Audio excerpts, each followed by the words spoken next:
Welcome to my class. In this particular video lecture, we will talk about the Sale of Goods Act 1930, and specifically we will talk about goods.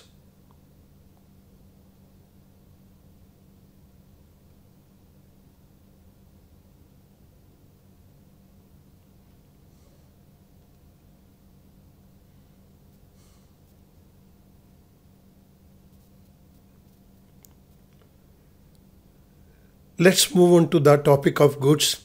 According to section 2 subsection 7, goods की definition हमें कुछ इस तरह से दी गई है. Goods means every kind of movable property.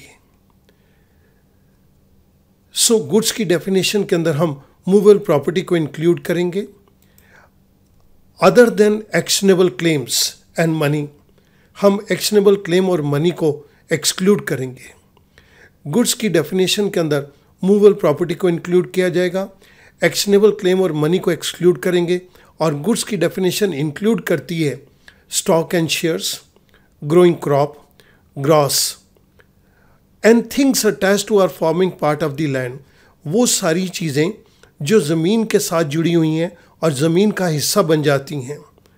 Which are agreed to be severed before sale. वो सारी वस्तुएं जिनको हम ज़मीन से अलग कर देते हैं सेल के वक़्त या सेल से पहले. फॉर एग्ज़ाम्पल क्रॉप्स हैं, फॉर एग्ज़ाम्पल ट्रीज़ हैं, जिनको हम सेल से पहले उनको ज़मीन से अलग कर देते हैं. ये सारी चीज़ें गुड्स की डेफिनेशन के अंदर आएंगी.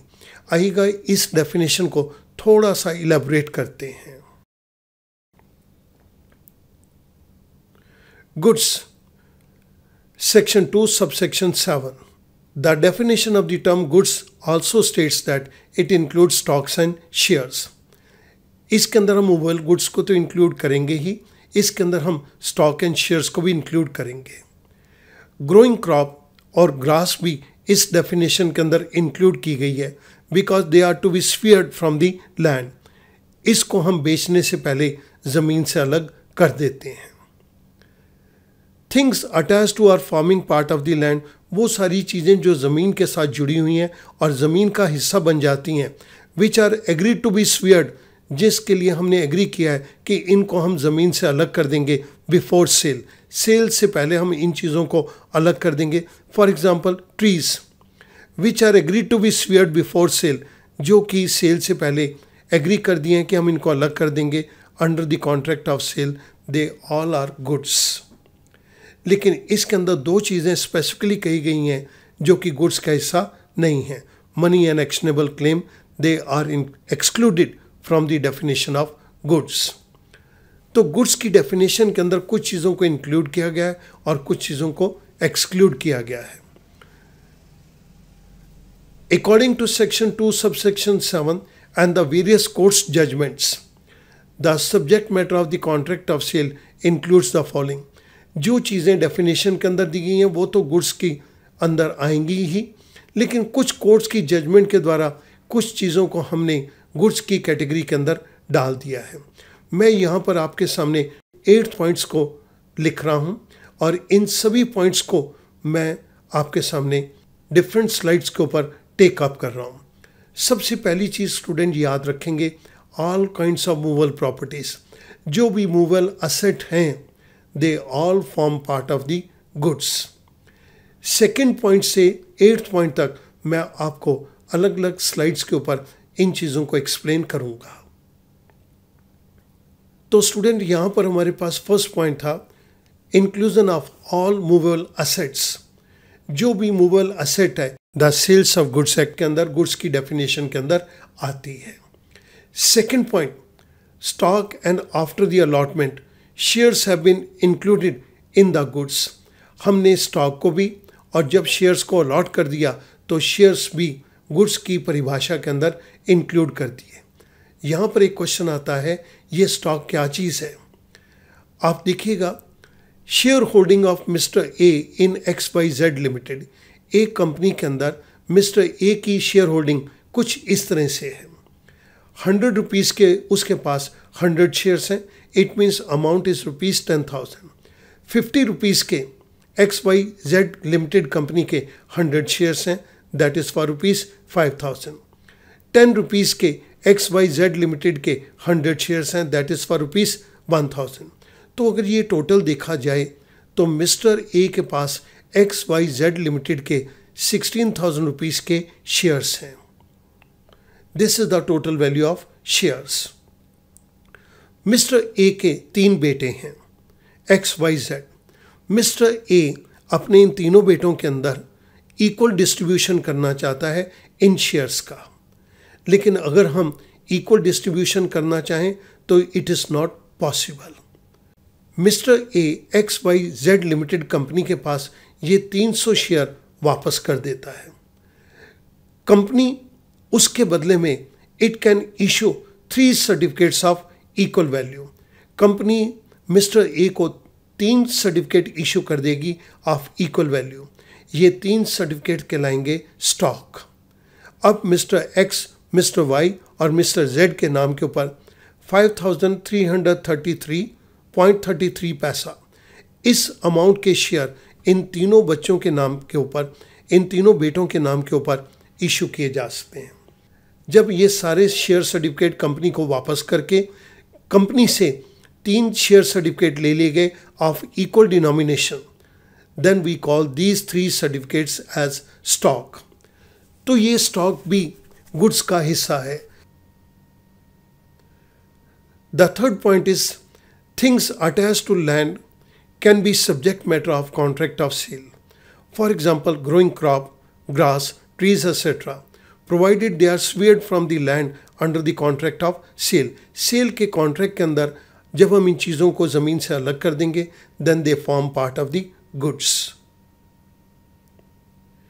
This is the case of growing grass.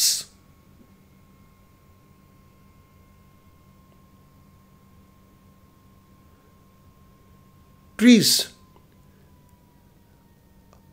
अगर हम सेल से पहले या सेल के टाइम के ऊपर इनको ज़मीन से अलग कर दें, then these trees are also form part of the goods. Things attach to and forming part of the land which are agreed to be severed from the land before sale. Sale से पहले हमने agree कर लिया कि हम इन चीज़ों को ज़मीन से अलग कर देंगे, then they form part of the goods under the sale of goods act.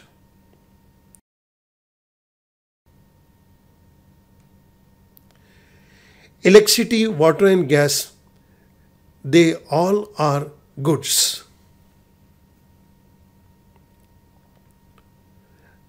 The next point is intangible like goodwill, copyright, trademarks and patents are goods and they may form the subject matter of the contract of sale. Goods की category के अंदर हमने goodwill, copyright, trademarks और patented design को भी डाल दिया। Bank fixed deposits FDR, इसको भी डिक्लेयर किया गया है कि ये गुड्स की डेफिनेशन के अंदर ही आती हैं। Animals and birds have been included in the goods we can sell and buy, we can trade them. Foreign coins or old and rare coins may form subject matter of the contract of sale. इस slide के ऊपर आप Indian rare coins को देख रहे हैं।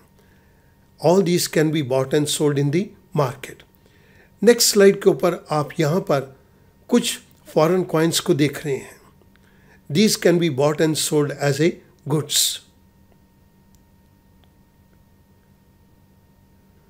अब हम यहाँ से कुछ डिफरेंट पॉइंट को डिस्कस करेंगे।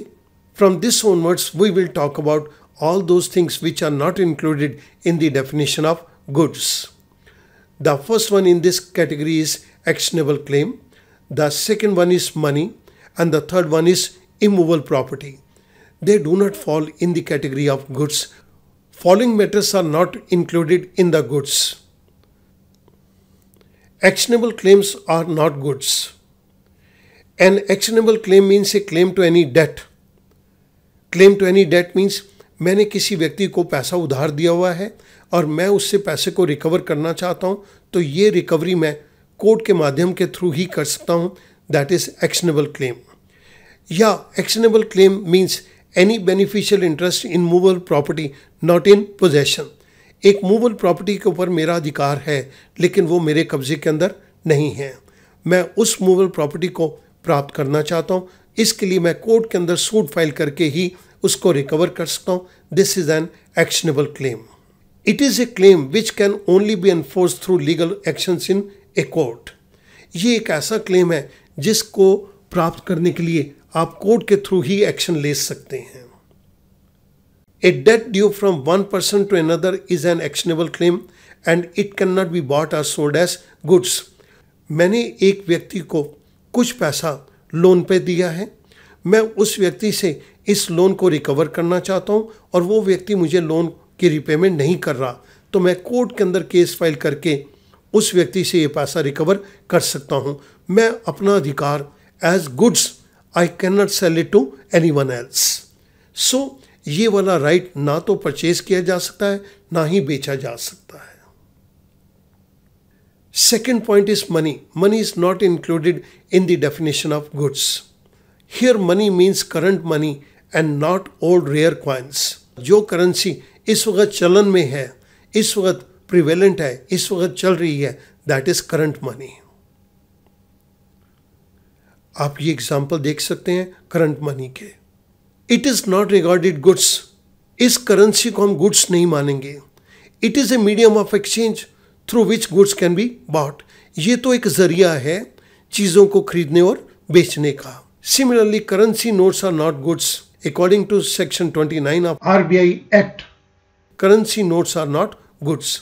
RBI ने भी इस बात को क्लियर कर दिया कि करेंसी नोट गुड्स नहीं है। So current currency, current money, जो मनी प्रिवेलेंट है, जो मनी अब चल रही है, that is not a part of the goods. It will not come in the definition of goods. And the last point is immovable property. Sale and purchase of immovable property is regulated by transfer of property act 1882। It is not regulated by the sales of goods act 1930। Student, मैं उम्मीद करता हूँ कि goods की definition आपको यहाँ से clear हो गई होगी।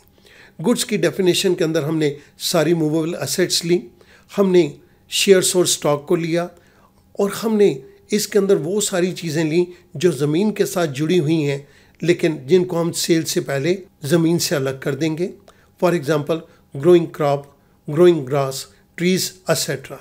हमने गुड्स की डेफिनेशन के अंदर 3 चीज़ें एक्सक्लूड कर दी। The first one was actionable claim, the second one was money and the third one is immovable property. Student, यहाँ पर मैं उम्मीद करता हूँ कि इस पर्टिकुलर वीडियो लेक्चर से आपकी नॉलेज रिगार्डिंग गुड्स इम्प्रूव करेगी और आप इन चीज़ों को समझ गए होंगे। Thank you very much.